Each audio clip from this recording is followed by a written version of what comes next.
चंद्रकांत पाटलांना मुख्यमंत्री व्हायचं होतं. अशोक खरातकडून अघोरी पूजा करून घेतली. हर्षवर्धन सपकाळांचा गौप्यस्फोट. अशोक खरात याचे अनेक राजकारण्यांशी लागेबांधे असल्याची माहिती समोर आली होती. रुपाली चाकणकर यांना महिला आयोगाच्या अध्यक्षपदाचा राजीनामा द्यावा लागला होता.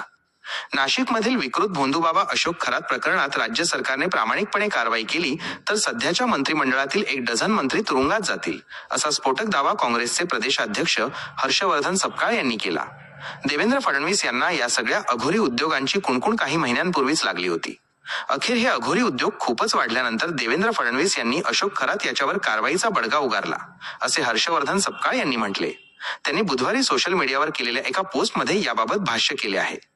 सरकारने भोंदूबाबा अशोक खरात प्रकरणात प्रामाणिकपणे कारवाई केली तर डझनभर मंत्री आणि 2 डझन अधिकारी जेलमध्ये जातील. अशोक खरातच्या ईशानेश्वर मंदिराला देवेंद्र फडणवीस यांच्या सरकारने 2018 साली 1.5 कोटी रुपयांचा निधी दिला होता.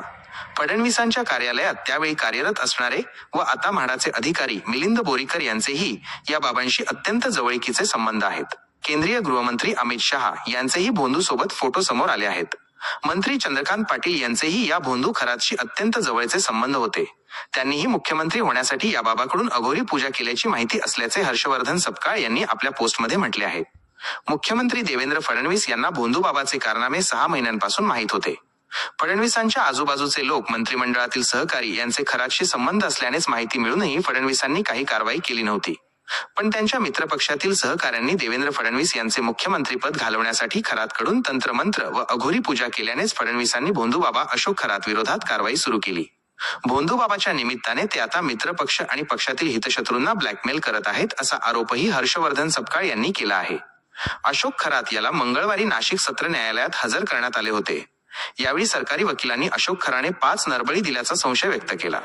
त्याच्या तपासासाठी पोलिसांनी अशोक खरातची 7 दिवसांची पोलीस कोठडी मागितली होती. मात्र न्यायालयाने त्याची 5 दिवसांच्या पोलीस कोठडीत रवानगी केली होती. पोलिसांच्या गेल्या काही दिवसांच्या तपासात अशोक खरात हा त्याच्याकडील 20 फुटी सापाचा उपयोग करून त्याच्याकडे येणाऱ्या भक्तांचे डोळे दिपवून टाकायचा, अशी माहिती समोर आली होती. मात्र हा 20 फुटी सर्प खोटा होता. रिमोट कंट्रोलच्या साहाय्याने तो ऑपरेट केला जात असे.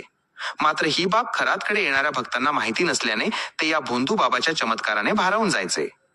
अशोक खरात याला काल न्यायालयात हजर करण्यात आले तेव्हा सरकारी वकील शैलेंद्र बागडे यांनी नेमका हाच मुद्दा उपस्थित केला. त्यावेळी अशोक खरातच्या चेहऱ्यावर काहीसे गांगरल्याचे भाव होते. संपूर्ण सुनावणी सुरू असताना अशोक खरात हा मान खाली घालून एकटक आपल्या हाताच्या बोटाकडे पाहत होता. सरकारी वकिलांनी 20 फुटी सर्प आणि वाघाचा मुद्दा उपस्थित करताच तो काहीसा चपापला. 5 दिवसांची कोठडी सुनावण्यापूर्वी न्यायाधीशांनी अशोक खरात याला तुम्हाला काही बोलायचे आहे का, असा प्रश्न विचारला. त्यावेळी अशोक खरात त्याने 20 फुटांच्या सापाबाबतचा आरोप साफ धुडकावून लावला. मला साप, वाघ याविषयी काही माहिती नाही. मी हे पहिल्यांदाच ऐकतो आहे. मंदिरात कधीतरी जायचो, त्यावेळी 100च्या आसपास लोक असायचे. शिवरात्र श्रावणी सोमवारी अशा वेळी जात होतो. 5 दिवसांच्या कोठडीत जे प्रश्न विचारले त्याची सगळी उत्तरं दिली, असे उत्तर अशोक खरात याने दिले. सरकारी वकिलांनी अशोक खरात याच्या 7 दिवसांच्या पोलीस कोठडीची मागणी केली होती. दुसऱ्या बाजूला खरातच्या वकिलांनी पोलीस कोठडी वाढविणे गरजेचे नसल्याचा युक्तिवाद केला. दोन्ही बाजूचे युक्तिवाद ऐकून न्यायालयाने 29 मार्चपर्यंत पोलीस कोठडी सुनावली. सरकारी वकील काय म्हणाले? कॉस्मॉलॉजीचा मला अभ्यास होता, असे अशोक खरात सांगत होता. त्याच्याकडे काही सर्टिफिकेट सापडले आहेत. 6,53,000 रोकड लॅपटॉप मिळाले. काळ्या रंगाचे रिव्हॉल्व्हर, त्यावर राजमुद्रा आहे. अशोक खरात याच्याकडे 31 काडतुसे, त्यात 5 फायर झाले. ते कुठे फायर झाले? नरबळी दिल्याचा संशय आहे. अशोक खरात हा 67 वर्षाचा आहे. तो 30 वर्षांच्या मुलींसोबत लैंगिक शोषण करत होता. यावरून त्याची मानसिकता काय लक्षात येते? पिस्तुलातील 5 गोळ्या गायब झाल्याने नरबळी दिल्याचा संशय आहे. वाघ, साप, नाग दाखवत होता, ते कुठून आणले? जिवंत होते की नकली? त्याचा शोध घ्यायचा आहे. हरणाची काळी आणि पांढरी कस्तुरी दिली, त्याची हत्या केल्याचा संशय आहे. त्याचा शोध घ्यायचा आहे. फॉरेस्ट ऍक्ट लागू शकतो. 7 दिवस पोलीस कोठडी द्यावी. व्याप्ती मोठी आहे.